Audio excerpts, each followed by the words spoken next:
بسم اللہ الرحمن الرحیم۔ ناظرین، حضور نبی کریم رؤوف الرحیم صلی اللہ علیہ وسلم نے اپنے دور کے تمام بادشاہوں اور حکمرانوں تک اللہ رب العزت کا پیغام پہنچانے کے لیے ان کے نام خطوط لکھے۔ ان خطوط کے جواب میں مختلف حکمرانوں نے مختلف رویے اختیار کیے۔ کچھ بدبخت گستاخی پر اتر آئے اور انتہائی برے انجام سے دوچار ہوئے۔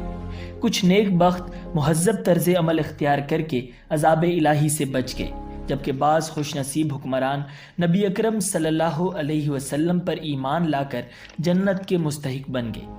ناظرین، آج کی ویڈیو میں ہم آپ کو ایک ایسے بدبخت حکمران کے بارے میں بتائیں گے جس نے آپ صلی اللہ علیہ وسلم کے خط مبارک کے ساتھ نہایت ہی بے حرمتی کرتے ہوئے اس کو پھاڑ دیا اور اس کے ٹکڑے ٹکڑے کر دیے، اور آپ کے اسم گرامی محمد صلی اللہ علیہ وسلم کی بے حرمتی اور گستاخی کی تو اللہ رب العزت کے حکم سے اس کا عبرتناک انجام ہوا۔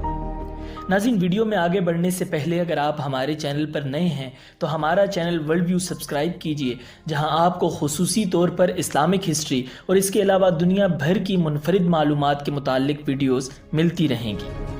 ناظرین، اس بادشاہ کا نام خسرو پرویز تھا، اور چونکہ وہ فارس یعنی ایران کا بادشاہ تھا تو اسے کسریٰ کہا جاتا تھا۔ آپ نے دو بادشاہوں کا نام اکثر سنا ہوگا، کیسر و کسریٰ۔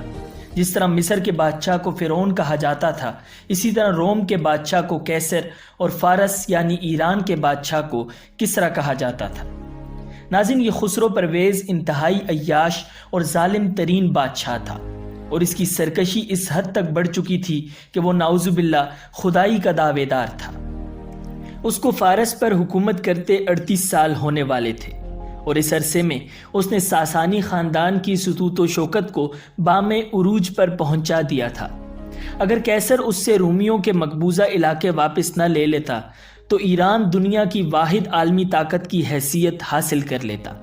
تاہم کیسر سے شکست کھانے کے باوجود ابھی تک کسریٰ کی سلطنت چین کی سرحدوں سے لے کر جزیرۃ العرب کے مشرقی اور جنوبی علاقوں تک پھیلی ہوئی تھی۔ ادھر یمن بھی تقریباً لگ بھگ نصف صدی سے ایرانی استبداد میں جکڑا ہوا تھا، اس لیے ایرانی حکام عربوں کو اپنا محکوم سمجھتے تھے۔ کسریٰ کے نام خط نبی اکرم صلی اللہ علیہ وسلم کی طرف سے حضرت عبداللہ بن حذافہ رضی اللہ تعالی عنہ لے کر گئے تھے، جس میں تحریر تھا: بسم اللہ الرحمن الرحیم، محمد الرسول اللہ کی طرف سے کسریٰ سربراہ فارس کے نام، سلامتی ہو اس پر جو ہدایت کی پیروی کرے، اللہ اور اس کے رسول پر ایمان لائے اور گواہی دے کہ اللہ کے سوا کوئی معبود نہیں، اور اس بات کی کہ میں تمام جہان کے لیے اللہ کا رسول ہوں۔ اللہ نے مجھے اس لیے بھیجا ہے کہ میں ہر زندہ انسان کو خبردار کروں، اسلام لے آؤ، سلامت رہو گے، اگر منہ پھیرو گے تو ملت مجوس کی گمراہی کا وبال تمہیں پر ہوگا۔ ناظرین، فارس کے بادشاہ خود کو نعوذ باللہ اللہ کے برابر سمجھتے تھے، اور ان کی اس حیثیت کو قائم و بلند رکھنے کے لیے ہر شخص کو ان کے دربار میں آتے وقت سجدہ کرنا پڑتا تھا۔ کسریٰ بھی اپنے آپ کو خدا سمجھتا تھا۔ جب اس نے نبی کریم صلی اللہ علیہ وسلم کے خط کو سنا تو آزادانہ طرز تخاطب، بیگانہ انداز دیکھ کر حیران رہ گیا۔ وہ شخص جس کے سامنے کروڑوں انسان سجدہ ریز ہو جاتے تھے حیران تھا کہ اس سرزمین میں کوئی ایسا بھی ہو سکتا ہے جو اس کے نام سے پہلے اپنا نام لکھے، کیونکہ فارس کا دستور یہ تھا کہ بادشاہوں کو جو خطوط لکھے جاتے تھے ان میں سب سے اوپر بادشاہ کا نام ہوتا تھا، لیکن اس خط کو اللہ کے نام سے شروع کیا گیا تھا، پھر نبی کریم صلی اللہ علیہ وسلم کا نام تھا۔ خط سنتے ہی اس کے تن بدن میں آگ لگ گئی، وہ سخت سیخ پا ہوا اور نہایت غرور سے بولا کہ اس کی یہ جرت کہ مجھے اسلام کی دعوت دے، نعوذ باللہ من ذالک۔ غرض شدید غصے اور طیش کے عالم میں اس نے آپ صلی اللہ علیہ وسلم کا خط مبارک ٹکڑے ٹکڑے کر دیا۔ ساتھ ہی اس نے یمن میں اپنے گورنر بازان کو تاکیدی حکم بھیجا کہ وہ نبوت کے اس دعوے دار کو گرفتار کر کے اس کے دربار میں روانہ کر دے۔ بازان جانتا تھا کہ حضور صلی اللہ علیہ وسلم کس مرتبے کے قائد ہیں، مگر اس کا خیال تھا کہ کسریٰ کے حکم کے آگے دنیا کا کوئی بھی حکمراں چوں چراں کی جرت نہیں کر سکتا، اس لیے بازان نے فوری طور پر 2 نمائندے اور 25 سپاہی حضور صلی اللہ علیہ وسلم کی طرف روانہ کر دیے۔ ساتھ ہی حضور صلی اللہ علیہ وسلم کے نام یہ پیغام بھی دیا کہ اگر آپ خوشی خوشی کسریٰ کے پاس چل پڑیں تو میں آپ کو اپنا سفارتی خط لکھ دوں گا جو کام آئے گا، اور اگر آپ نے انکار کیا تو کسریٰ آپ کی قوم کو ہلاک اور آپ کے ملک کو تباہ و برباد کر دے گا۔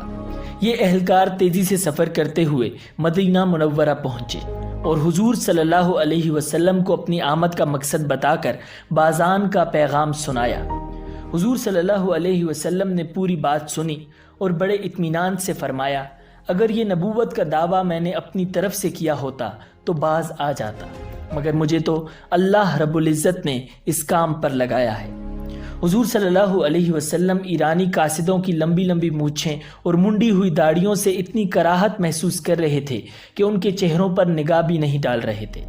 آخر آپ نے یہ کہہ کر اپنی ناگواری کا اظہار فرمایا، تمہیں کس نے ایسی شکلیں بنانے کا حکم دیا ہے؟ وہ بولے، ہمارے رب کسریٰ نے۔ حضور صلی اللہ علیہ وسلم نے پرجلال انداز میں فرمایا، مگر مجھے میرے رب نے حکم دیا ہے کہ میں مونچھیں کٹاؤں اور داڑھی بڑھاؤں۔ حضور اکرم صلی اللہ علیہ وسلم نے قاصدوں کو اپنے ہاں ٹھہرایا اور پھر ایک دن انہیں رخصت کرتے ہوئے کہا، جاؤ اپنے گورنر بازان کو بتا دو کہ گزشتہ شب میرے رب نے تمہارے رب کسریٰ کو ہلاک کر دیا ہے۔ مورخین کے مطابق یہ واقعہ 10 جمادی الاولیٰ 7 ہجری کا ہے۔ ایرانیوں نے اس دن کی تاریخ لکھ لی اور بڑی حیرت کے عالم میں واپس روانہ ہوئے۔ اپنے ملک پہنچ کر انہیں پتہ چلا کہ سرکار مدینہ صلی اللہ علیہ وسلم کی بات بالکل درست تھی۔ اسی تاریخ کو کسریٰ پرویز اپنے پایہ تخت مدائن میں اپنے ہی بیٹے شیرویہ کے ہاتھوں مارا گیا تھا اور ساسانی خاندان کی عظیم سلطنت ہچکولے کھانے لگی تھی۔ ناظرین، اس طرح اس بدبخت گستاخ کا اپنے ہی بیٹے کے ہاتھوں عبرتناک انجام ہوا۔ امید ہے کہ آپ کو یہ ویڈیو پسند آئی ہوگی۔ ملتے ہیں بہت جلد ایک نئی ویڈیو کے ساتھ۔ اللہ نگہبان۔